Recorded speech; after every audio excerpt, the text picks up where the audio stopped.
పెడితే petrol pump business పెట్టి లక్షల్లోనే సంపాదించుకుందామన్న great plan నీకుంటే వీడియో నీకోసమే. ఇది day 15 of learning 100 different business ideas in 100 days challenge. అసలు పెట్రోల్ పంప్ లో ప్రాఫిట్స్ ఎలా ఉంటుంది తెలుసా? ఫర్ ఎగ్జాంపుల్ ఒక పంప్ లో 10,000 లీటర్లు రోజు సెల్ అవుతుంది అనుకుందాం. దాంట్లో 5,000 లీటర్లు పెట్రోల్ అనుకుందాం, ఇంకో 5,000 లీటర్లు డీజిల్ అనుకుందాం.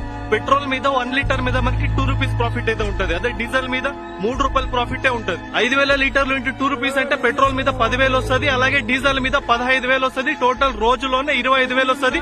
ఇది యావరేజ్ పెట్రోల్ బంక్ లో. ఇది రోజు ఎక్కువ అయితే అంటది, తక్కువ అయితే అంటది, డిపెండ్స్ ఆన్ లొకేషన్. ప్రెసెంట్ 2 కోట్ల ఇన్వెస్ట్మెంట్ కావాలి ఒక పంప్ ని స్టార్ట్ చేయాలంటే. అందులో కూడా ల్యాండ్, ఇన్ఫ్రాస్ట్రక్చర్, అలాగే లైసెన్సెస్, ఆయిల్ కోసమే ఎక్కువ ఖర్చు వస్తుంది. ఇంకొక విషయం, పెట్రోల్ పంప్ లో మనకు తెలియని ఫ్రీ సర్వీసెస్ ఏంటో తెలుసా? హెయిర్, వాటర్, రెస్ట్ రూమ్స్, అలాగే ఫస్ట్ ఎయిడ్ కిట్ కూడా ఫ్రీగా అవైలబుల్ ఉంటుంది. ఓకే బ్రో, అంతా బాగుంది. 2 crores ఇన్వెస్ట్మెంట్ ఎలా? మన ఫ్రెండ్స్ అనుకుంటే అసాధ్యమైనది ఏదీ లేదు. ఈ రీల్ ని మీ ఫ్రెండ్స్ కి అయితే షేర్ చేయండి. ఇలాంటి బిజినెస్ ఐడియాస్ అలాగే యూస్ఫుల్ ఇన్ఫర్మేషన్ కావాలంటే మన పేజ్ అయితే ఫాలో అయిపోండి.